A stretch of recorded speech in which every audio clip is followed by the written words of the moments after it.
Virtues are admirable traits we admire. In this picture, I admire the dog's self-restraint. Most of them stare at the tempting cat, but it appears to me that the dog third from the right refuses to look at the cat directly. If that's what he's doing, it's not a bad strategy for self-control. Self-control is one of the most basic virtues because it is needed in order to acquire any other virtue. Here is a basic definition. Self-control is the disposition to restrain and regulate one's thoughts, desires, emotions, and behaviors for the sake of some greater good. People can have self-control when they're pursuing evil, but we only call it a virtue when restraint is for the sake of a good. Then the virtue is traditionally called temperance. A criminal can have self-control in order to carry out his criminal activities, but we would not call him temperate. The self-control of a temperate person is restraint for the sake of something good. There is interesting evidence that self-control is an important aid to success in college as well as in later life. At OU, we have found in a recent analysis that self-control items are better predictors of first semester GPA than ACT scores are. Other studies have shown that certain forms of self-control are a better predictor of college GPA and graduation rates than any other predictor, including high school GPA and test scores. Self-control is desirable, but what makes it hard to believe that it is really necessary is that the thoughts, desires, and behaviors that need to be restrained are good.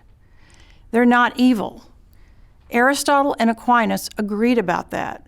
Food is not evil, sex is not evil, spending money is not evil, but unfortunately, we humans tend to go overboard in the pursuit of goods like sex and food and other pleasures. When something is fun, we tend to do it to excess, whatever it is. We can overindulge in chit-chat, going on Facebook, playing games, even exercise. We can do too much of almost any good thing. I think Aristotle was right when he said that a virtue is a mean between the extremes of excess and deficiency in some domain of human feeling and activity. So each virtue has two vices opposed to it, a vice of excess and a vice of deficiency. For temperance, the vice of excess is intemperance or overindulgence. Gluttony and lust are vices of intemperance. Most of us tend to be intemperate. We let the pleasure of the moment overwhelm us. So that is why we say that temperance is a virtue that restrains our desires. The restraint must come from within us. But it is interesting that Aristotle thought there is another vice opposed to temperance, which is the other extreme. There are people who have dull senses and weak desires. I knew a man like that once, so I believe it can happen. But Aristotle said that this extreme is rare.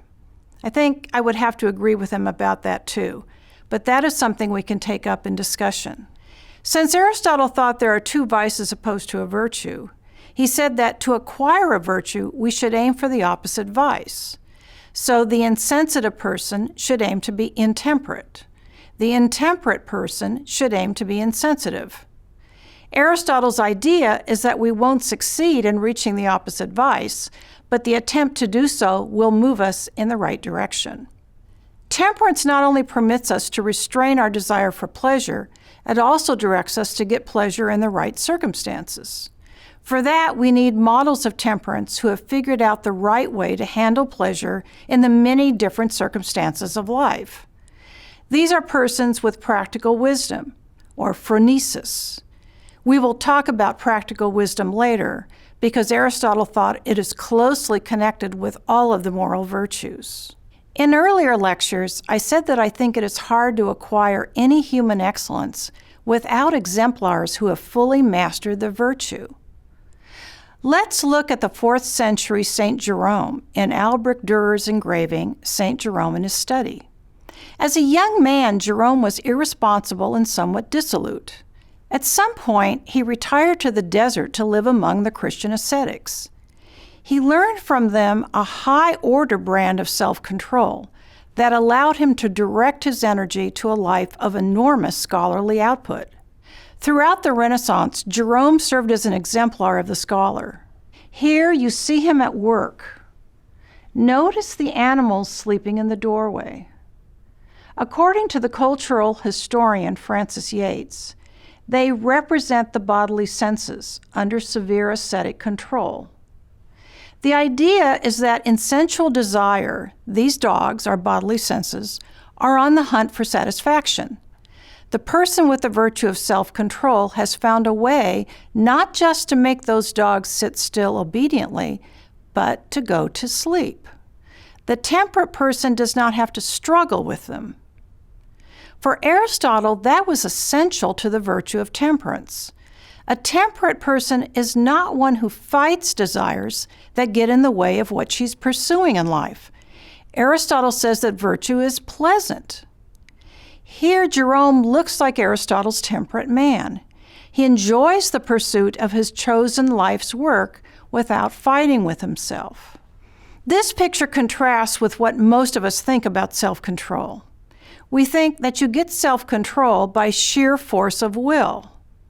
If you want to go on a diet, stop eating, or stop eating certain foods.